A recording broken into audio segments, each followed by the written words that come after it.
ꯃꯌꯥꯝ ꯄꯨꯝꯅꯃꯛ ꯇꯔꯥꯝꯅ ꯑꯣꯛꯆꯔꯤ ꯑꯩꯈꯣꯏ ꯍꯧꯖꯤꯛ ꯐꯣꯔꯇꯣꯟ ꯍꯥꯏꯕ ꯕꯤꯖꯤꯅꯦꯁꯁꯤ ꯀꯔꯤꯅꯣ ꯃꯁꯤꯒꯤ ꯃꯇꯧ ꯀꯔꯝꯅ ꯑꯩꯈꯣꯏꯅ ꯄꯩꯁꯥ ꯇꯥꯟꯒꯗꯒꯦ ꯍꯥꯏꯕꯒꯤ ꯃꯇꯥꯡꯗ ꯑꯩꯅ ꯚꯤꯗꯤꯑꯣꯁꯤ ꯌꯥꯝꯅ ꯇꯦꯟꯅ ꯁꯦꯝꯖꯕꯅꯤ ꯑꯩꯈꯣꯏꯅ ꯍꯧꯖꯤꯛ ꯑꯩꯈꯣꯏꯅ ꯊꯕꯛ ꯁꯨꯅꯔꯤꯕ ꯃꯌꯥꯝꯁꯦ ꯀꯔꯤꯗꯃꯛꯇ ꯁꯨꯔꯤꯅꯣ ꯍꯥꯏꯕ ꯇꯥꯔꯒꯗꯤ ꯑꯩꯈꯣꯏꯅ ꯑꯍꯜ ꯑꯣꯏꯁꯜꯂꯛꯑꯕ ꯑꯃꯗꯤ ꯍꯌꯦꯡ ꯇꯨꯡꯗ ꯑꯩꯈꯣꯏꯒꯤ ꯏꯆꯥ ꯏꯁꯨꯁꯤꯡ ꯑꯗꯨꯅ ꯃꯈꯣꯏꯒꯤ ꯋꯥꯠꯇ ꯄꯥꯗꯕ ꯄꯩꯁꯥ ꯂꯩꯍꯧꯅꯕꯒꯤꯗꯃꯛꯇꯅꯤ ꯑꯩꯈꯣꯏꯅ ꯀꯩꯒꯨꯝꯕ ꯊꯕꯛ ꯑꯃ ꯁꯨꯕ ꯃꯇꯝꯗ ꯇꯨꯡꯒꯤ ꯏꯆꯥ ꯏꯁꯨꯁꯤꯡꯁꯨ ꯄꯩꯁꯥ ꯌꯥꯝꯅ ꯃꯔꯥꯡ ꯀꯥꯏꯅ ꯂꯩꯍꯧꯔꯕ ꯅꯠꯇ꯭ꯔ ꯍꯌꯦꯡ ꯑꯩꯈꯣꯏꯅ ꯁꯣꯜꯂꯛꯄ ꯃꯇꯝꯗꯁꯨ ꯄꯩꯁꯥꯗꯣ ꯃꯔꯥꯡ ꯀꯥꯏꯅ ꯁꯤꯖꯤꯟꯅꯕ ꯌꯥꯕ ꯊꯕꯛ ꯑꯃ ꯂꯩꯇꯥꯔꯒꯗꯤ ꯃꯗꯨ ꯑꯩꯈꯣꯏꯅ ꯌꯥꯝꯅ ꯐꯕ ꯁꯤꯟꯐꯝ ꯑꯃꯅꯤ ꯂꯧꯕ ꯌꯥꯏ ꯑꯗꯨꯒꯤꯁꯨ ꯃꯊꯛꯇ ꯇꯨꯡꯗ ꯄꯩꯁꯥ ꯌꯥꯝꯅ ꯐꯪꯉꯒꯁꯨ ꯑꯩꯈꯣꯏꯅ ꯍꯧꯖꯤꯛꯀꯤ ꯃꯇꯝꯗ ꯑꯩꯒꯤ ꯉꯁꯤꯒꯤ ꯗꯦ ꯇꯨ ꯗꯦ ꯍꯥꯏꯇꯥꯔꯦ ꯍꯧꯖꯤꯛꯀꯤ ꯆꯥꯅ ꯊꯛꯅꯕ ꯐꯤꯔꯣꯜ ꯂꯩꯅꯅꯕ ꯑꯉꯥꯡꯁꯤꯡꯒꯤ ꯏꯃꯨꯡꯒꯤ ꯃꯦꯟꯇꯦꯟ ꯇꯧꯅꯕ ꯁꯤꯖꯤꯟꯅꯅꯕ ꯄꯩꯁꯥꯁꯦ ꯍꯧꯖꯤꯛꯀꯤꯁꯨ ꯐꯪꯗꯕ ꯌꯥꯗꯦꯕ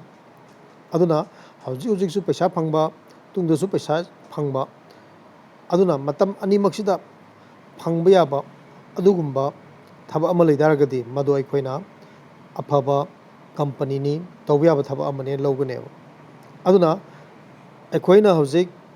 ꯇꯧꯒꯗꯧꯔꯤꯕ ꯊꯕꯛ ꯑꯩꯈꯣꯏꯒꯤ ꯐꯣꯔꯇꯣꯟ ꯍꯥꯏꯕ ꯀꯝꯄꯅꯤꯁꯦ ꯃꯁꯤ ꯌꯥꯎꯔꯕ ꯃꯇꯝꯗ ꯑꯩꯈꯣꯏꯅ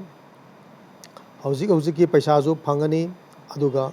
ꯇꯨꯡꯒꯤ ꯑꯩꯈꯣꯏꯅ ꯁꯣꯜꯂꯛꯂꯕ ꯑꯃꯗꯤ ꯑꯩꯈꯣꯏꯒꯤ ꯏꯆꯥ ꯏꯁꯨꯁꯤꯡꯒꯤ ꯗꯃꯛꯇꯁꯨ ꯄꯩꯁꯥꯁꯤ ꯋꯥꯠꯇ ꯄꯥꯗꯅ ꯑꯩꯈꯣꯏ ꯊꯝꯕ ꯉꯝꯕꯅꯦꯕ ꯑꯗꯨꯒꯤ ꯃꯊꯪꯗ ꯑꯩꯈꯣꯏꯅ ꯍꯧꯖꯤꯛꯀꯤ ꯃꯇꯝꯗ ꯑꯩꯈꯣꯏꯅ ꯄꯩꯁా ꯇꯥꯟꯒꯦ ꯍꯥꯏꯕ ꯇꯥꯔꯒꯗꯤ ꯑꯩꯈꯣꯏꯒꯤ ꯋꯥꯈꯜꯂꯣꯟꯁꯤ ꯆꯦꯟꯖ ꯇꯧꯗꯕ ꯌꯥꯗꯦꯕ ꯀꯔꯤꯅꯣ ꯍꯥꯏꯕ ꯃꯇꯝꯗ ꯑꯩꯈꯣꯏ ꯁꯤ ꯌꯦꯡꯕꯤꯌꯨꯀꯣ ꯍꯧꯖꯤꯛꯀꯤ ꯃꯇꯝꯗ ꯑꯩꯈꯣꯏꯒꯤ ꯀꯔꯦꯟꯁꯤ ꯑꯩꯈꯣꯏꯅ ꯁꯤꯖꯤꯟꯅꯔꯛꯂꯤꯕ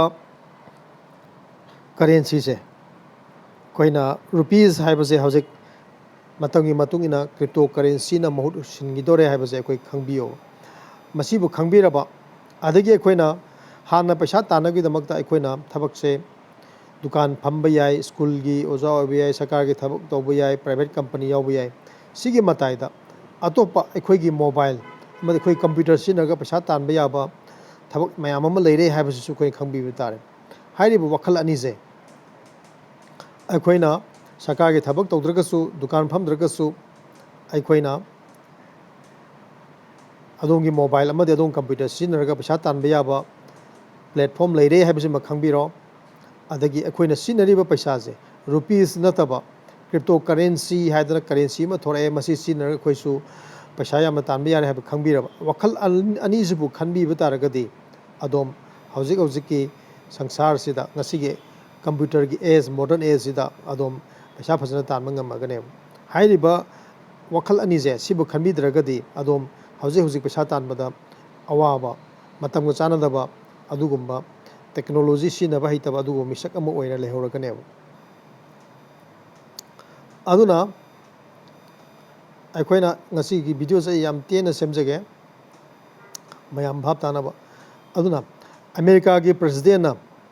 ꯑꯃꯦꯔꯤꯀꯥꯗ ꯂꯩꯕ ꯃꯤꯄꯨꯝ ꯈꯨꯗꯤꯡꯃꯛꯁꯦ ꯕꯤꯠꯀꯣꯏꯟ ꯑꯃꯗꯤ ꯀ꯭ꯔꯤꯞꯇꯣ ꯀꯔꯦꯟꯁꯤꯁꯦ ꯂꯩꯅꯅꯕ ꯃꯥꯅ ꯄꯥꯕ꯭ꯂꯤꯁꯤꯇꯤ ꯇꯧꯏ ꯃꯌꯥꯝ ꯄꯨꯛꯅꯤꯡ ꯊꯧꯒꯠꯂꯦꯕ ꯑꯗꯨꯅ ꯑꯃꯦꯔꯤꯀꯥ ꯁꯔꯀꯥꯔꯅ ꯄꯩꯁꯥ ꯄꯨꯊꯣꯛꯑꯒ ꯀꯔꯣꯔꯗ ꯑꯩꯈꯣꯏꯒꯤ ꯕꯤꯠꯀꯣꯏꯟ ꯂꯩꯔꯤ ꯀ꯭ꯔꯤꯞꯇꯣ ꯀꯔꯦꯟꯁꯤꯁꯦ ꯂꯩꯔꯤꯕ ꯑꯗꯨꯅ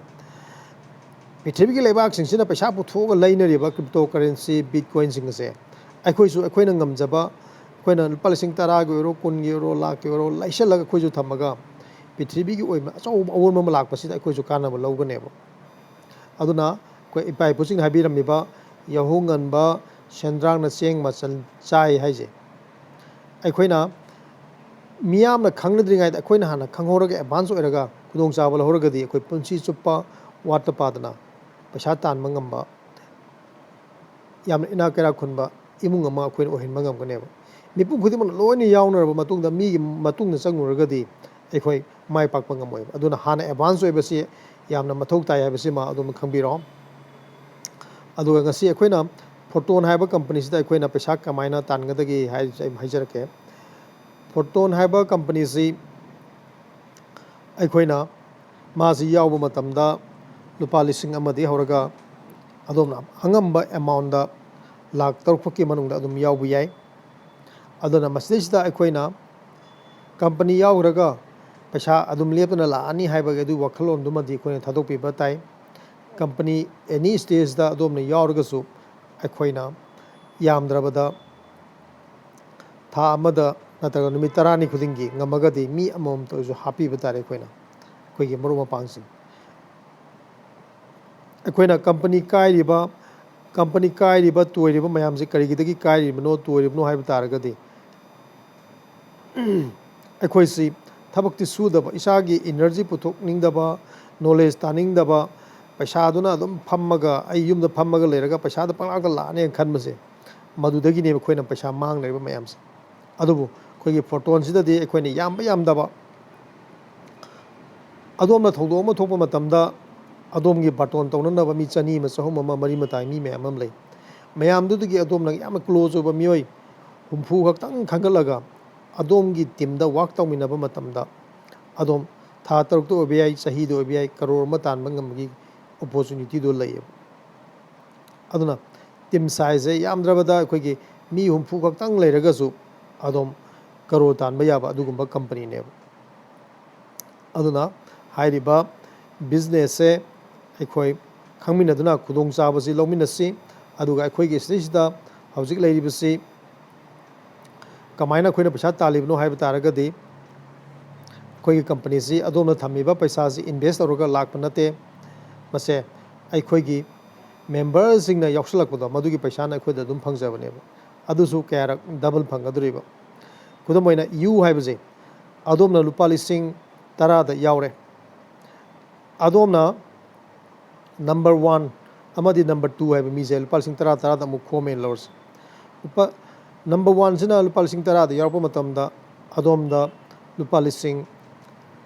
mari gi maya da phanganeba ahumga satret natraga lising mari gi maya da adom je phanganeba 2 ji yaure chaurang lising mari mu phangane adigi amuk number 1 sina mu kana gum number 3 je mana lupa lising 10 da mi ma yawleba adu daragati number 1 sina lising mari gi maya da phangani aigi aingon da lising mari gi maya da laneba aduna mayam na sida koi company kai gini ko kani ai chingninga lite maram di kana har kanda akhoi ni yawre paisa se akhoi gi team da akhoi gi hanna da yawre leirba akhoi khangna sana bu pang jing se message da pulap yen thwe ai yawrak pada ai paisa da mayam yen thokre aina aigi mi khangna sana ba sing kana ba se logjen yawr matam da ma yawp paisa do ai ju phangani akhoi mayam pulap phangmina ne asumaina adugo aina mi yam hapa ngami khaidi paisa je adugo ti yamna phangre yamba yamda aina mi humfu dang hapa ngam matamda ai crore ma phangna bagi plan to bu yare yengbiyo go tha amada mi tara da hapasu aduna khoi stage da punchi chupa work to godabu nate tha amadang anidang mangadang tarukdang work to biramaga ai mi gi yankhai dang humfu dang hapiramaga ai je crore ma phangaga ai thabak se pathara leibi yare kanagum miyoi sing hojik saga gi thabak tori bai si naw jing yengbiyo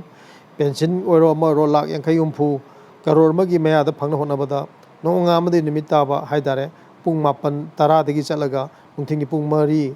bak thabak sunari adu bai khoidi adom hojik tori ba simpham dugi matai da nomagi mi 5 dang kai thoga work to matamda adong mi humfu di soidin yorakani ado humfu du yoragade adom crore ma phangna gi plan to yare sumaina paisa je khoi je tan gane aina mi am hapsare ai paisa am phange aina mi khara hapamaga tokre makhoi na hapakpadagi income do aingon ju phangane sumain toroga akhoi paisa si tan ba yai aduna mayam akhoi gi company sida adomna yauksan biro amade akhoi punna work to minaraga akhoi sakot thorang kana me lawinasi sigi prem chaudhuri haiba nupa je maji kano harina masani maji hojik tha amada lupa lakh mariga lising nimfuga mari phange ma work to kadang expense leba mi subaina tha amada lakh mariga lising nimfuga mari phangba ngamba mi kya amasu yawdi aduna makhoi gini akhoi na apamba tha amada lupa lising 10 tange 10 tange 50 tange lakh tange habse